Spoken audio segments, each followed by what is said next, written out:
and pop that onto there. But before we do that, let's just have a look at, wow, that's bad. This is quite literally the worst example I've seen of how much damage a leaking AAV can do. There's no point trying to just change the pump head. It's just, yeah, just needs a complete overhaul.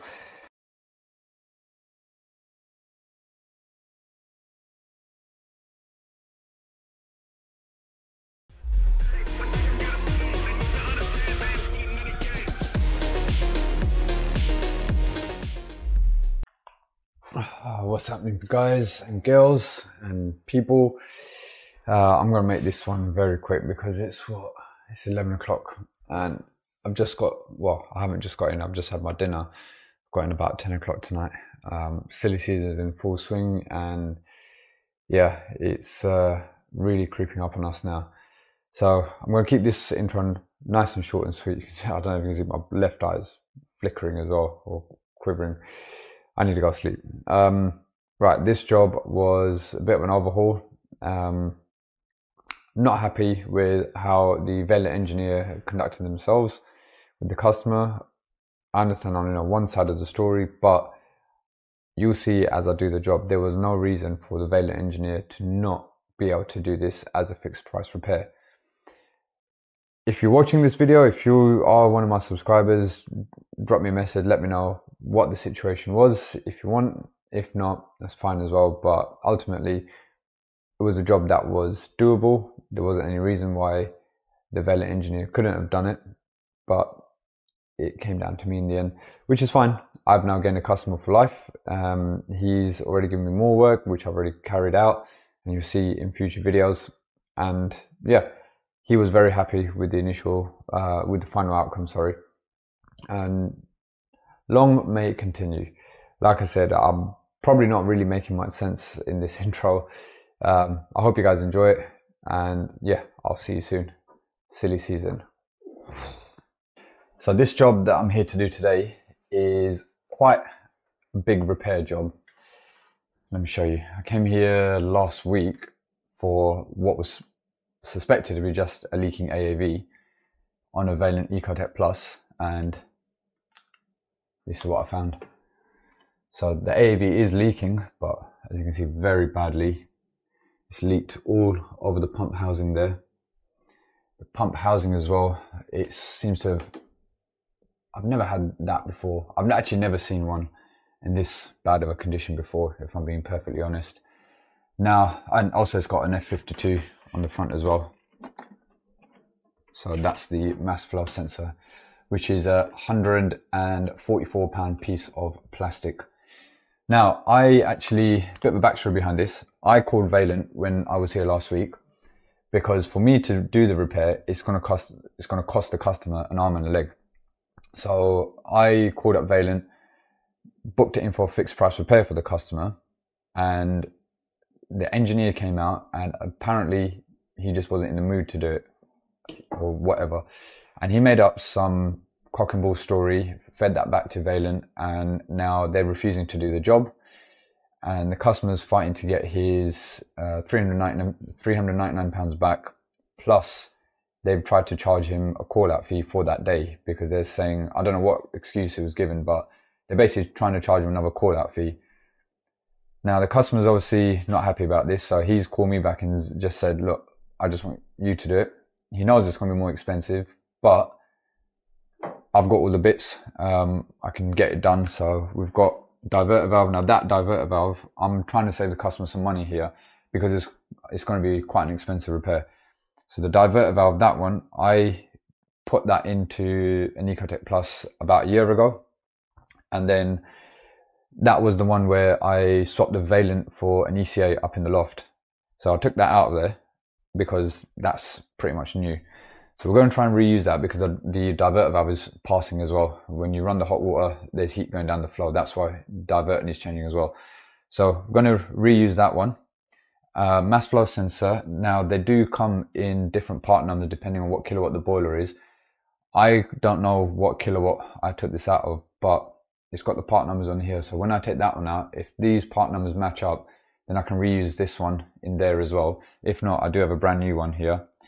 The pump, luckily, obviously it's all changed to ERP, but I've got them ERP ones. We know how expensive they are. They're like north of 300 quid just for the pump, but I've got myself one of the original ones still, 178983, brand new sealed one.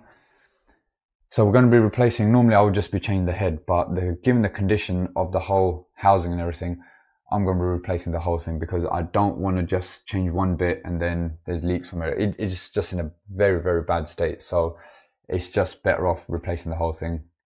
So that's what I'm going to do. I've got here a bit late. It's 7:37. Let's just crack on and see how long it takes. Right. First things first.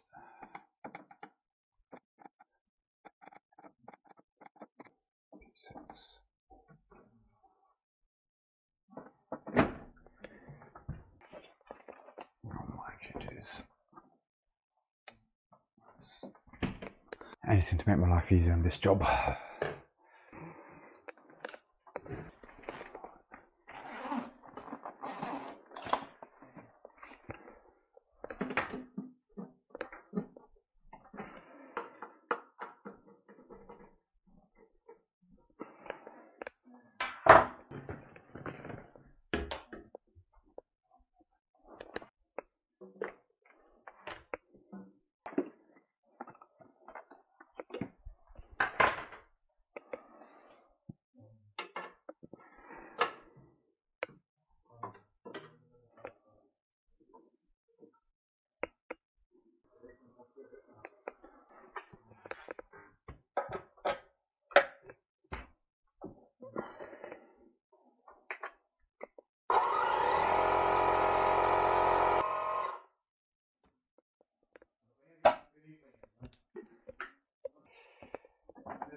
Right, showing 0.3 bar on the pressure sensor and it's drained out. So I'm going to try and take the pressure sensor out and give it a clean rather than replace it because it's only 0.3.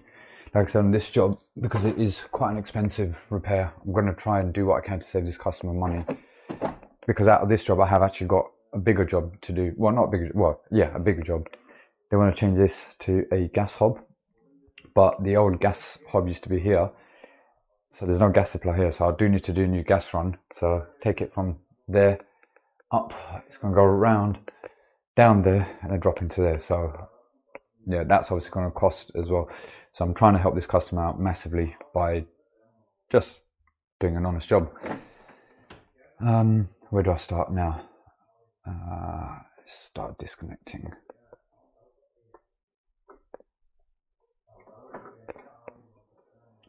That.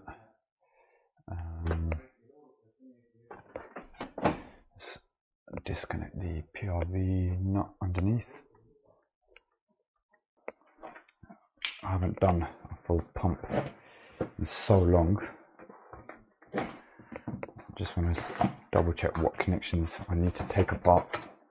There we go. Yeah, that expansion vessel and pressure gauge and all that, that will pop into there. PRV will go into there, diverter valve into there. I remember now, when I've done these, I take out the pump with the diverter valve all together. And there's screws underneath here. You guys are probably not going to be able to see. I'm going to just have to. Yeah, it's that. I don't know if it shows up on the camera angle, but yeah, there's that screw there that I need to undo. Yeah, there's two actually. Don't you know if I need to undo the screws? That's the only if I'm going to change that back L bracket, which I may not need to. So I may be able to get away. Or does I have to undo that connection there as well? Right, let's see. Let's start getting the pump out first anyway. And then we'll go from there. Right, just in case to catch whatever water, because I need to undo that connection underneath there.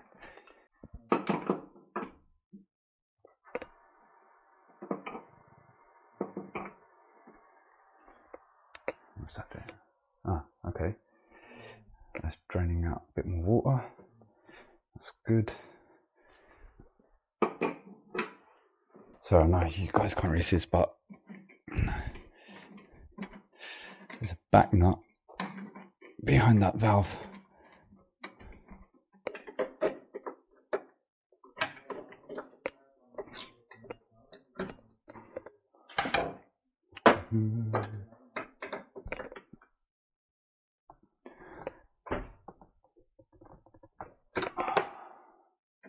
Okay, that one's loose. That's good.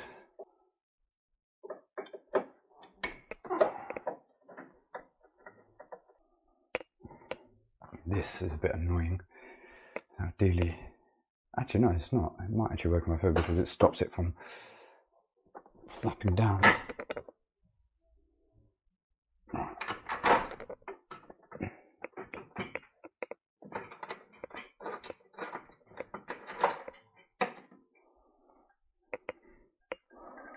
I'll just pop that on there so I don't lose that back nut. I need to get that one loosened up without it getting, yeah, that basically is cross, it's chewing up the head.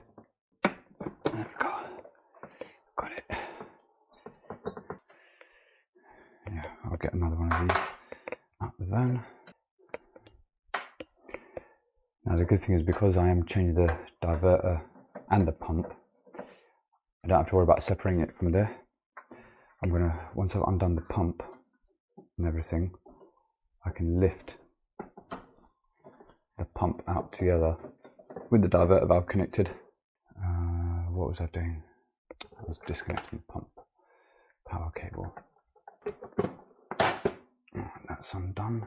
I need to undo that expansion vessel nut.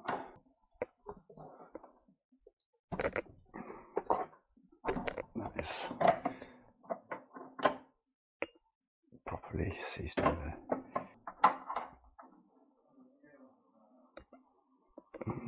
That's the rest of the water coming out of there. It's just coming out of the boiler at the back.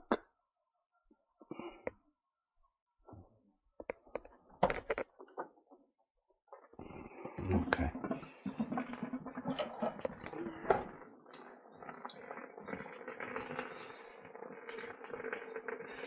Should have probably got the wet back, but we're here now.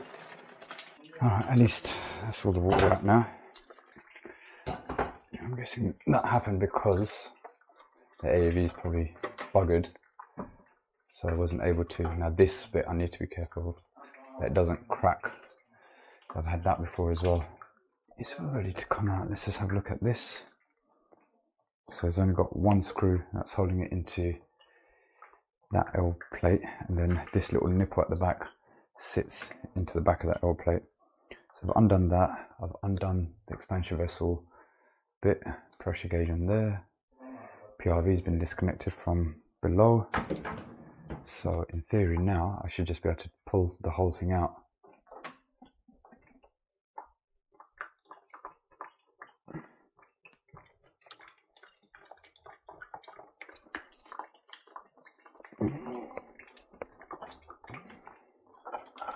Shouldn't be anything else now.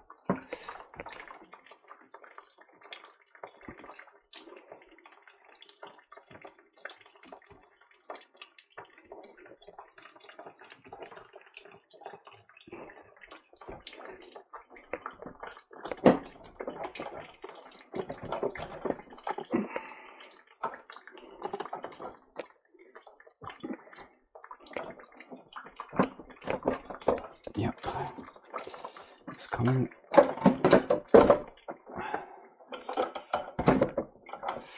Because it's been a while since I've done one of these.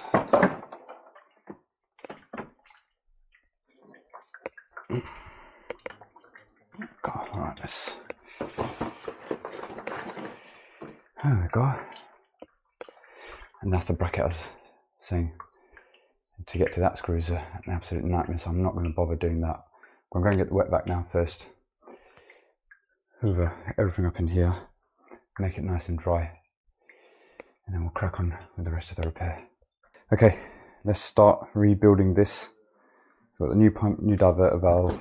Let me get this old one out of here, because I need to remove this section and the PRV and pop that onto there. But before we do that, let's just have a look at, wow, that's bad. This is quite literally the worst example I've seen of how much damage a leaking AAV can do. There's no point trying to just change the pump head. It's just, yeah, just needs a complete overhaul. Right, we have got a tub of silicone grease. Now remember that long screw that got a bit chewed up? So I'm going to do away with that. Luckily I do keep some spare Vaillant diverter screws in the van whenever I do diverter valves, because if the existing screws are in good condition, I'll keep the new ones. So I'm going to reuse that. The two top screws were fine, and then I think there's a new screw that will come in the packet for that pump to go back onto that old bracket as well. So I'll leave all that to that side first. Over here I'm just going to work on this now and get this rebuilt.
Right, so that's the new pump and diverter valve all built. So now I'm going to attempt to slot that in there in one go, hopefully. This bit you need to be very careful of, because I've had this, when you try and remove it, there's a hairline crack in it. I don't think that's happened on this occasion, touch wood. Hopefully it doesn't leak, but we'll find out. Let's try and get this in now. That nipple there needs to go into there, and then that little L bracket there will go onto there. Let's get this back in, and hopefully those rubbers don't fall out of place.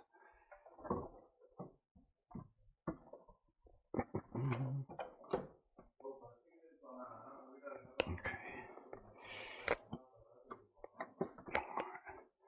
that's in there. I think that's in. Yeah, because the way you can tell is if you try and pull that sort of down, that nipple is locked into the back now. Let's do up the diverter screws so that them washers at the back don't drop out. I don't think they've dropped out. I don't know if you guys can see. A bit of an awkward angle, but there we go. Just checking none of the washers have dropped out, which they haven't. Now this one, obviously I haven't got the extended screw, but I think I can make it work. Right, let's do the return connection on the pump. Yeah, what you saw me doing earlier when the camera was pointing down was me just doing that return, just changing the O-ring on that. And again, you want to do this, take your time, because plastic thread, brass nuts, never a good mix. Knit that up.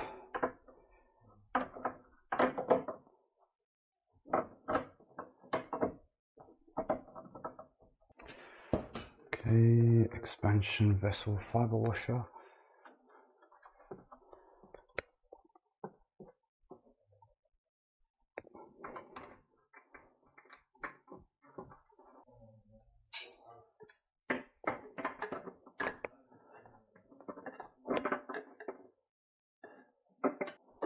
Okay, that's tight enough.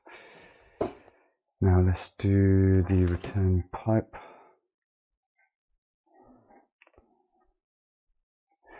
So I'm obviously not going to use that one, but I am going to reuse the O-ring that I took off of that return pipe, because that one's still okay. Right, remove the back nut.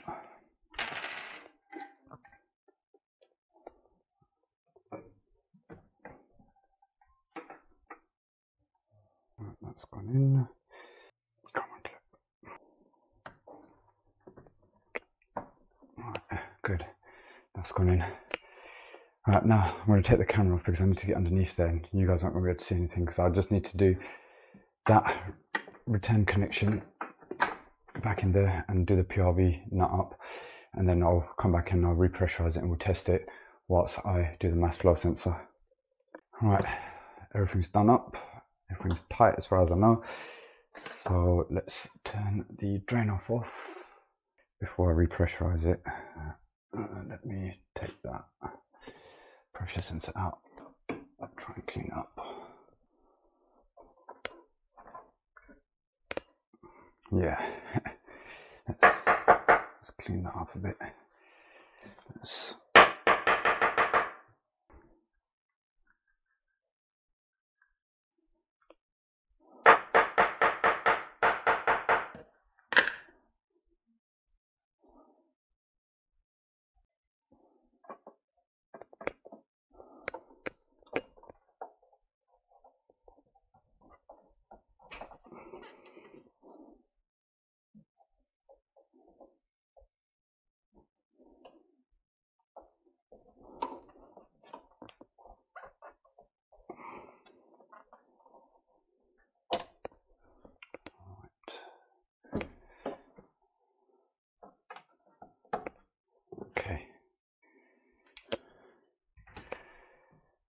just turn the drain off.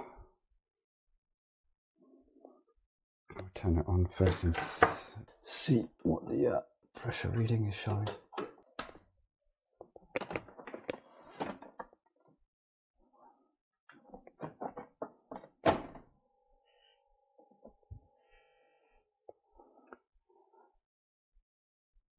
Yeah, there we go, 0 bar, perfect. Right, it's showing 0.9 bar, so let's top it up a little bit more. Whilst it's purging, I'll do the mass flow sensor because I can do that whilst it's purging. Right, that's purging. Let's just double check inside that we haven't got nothing leaking, which we don't. That's all looking good so far. Sweet, okay. Right, let's start on the mass flow sensor. Okay, so the mass flow sensor, when I took this one out at home, I was able to literally just undo that connection. I don't need to turn the gas off because that's after the gas valve. Right. Undo that. I need to undo that plug, and then I think now I should just be able to twist it, yep, anti-clockwise. So you don't actually even need to remove the gas valve, you just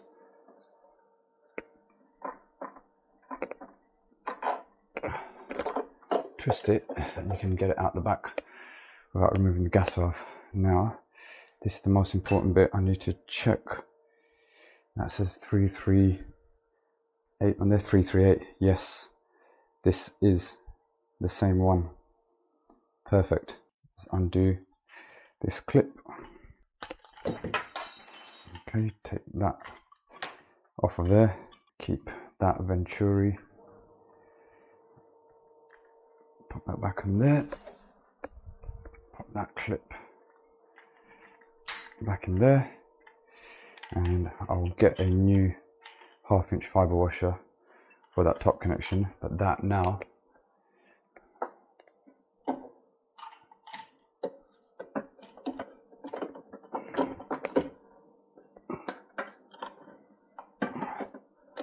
done.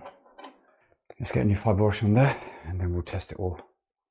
Lovely jubbly. Mass flow sensor is in. That's the old one. Done the gas family check and that clears the spanner symbol, and also got rid of the F52 fault code. So now we've got a nice clear display on there. It's all been purged out. Everything's all good. Heating's about to come on. Stick that one on. Boom. We've got flame. So that's all good. Now I'm going to have a clear up, do my 26.9 checks. As long as that's all good, we're out of here. Wasn't actually that bad of a job. What time did I start? About 7:37 or something it was. It's 8:51 now. So just over an hour to basically replace the whole pump housing, mass flow sensor, and now just got to tidy up and 26.9 checks. So yeah, not too bad of a job overall. Hope you enjoyed this one. Don't forget to like and subscribe, and I'll see you guys soon.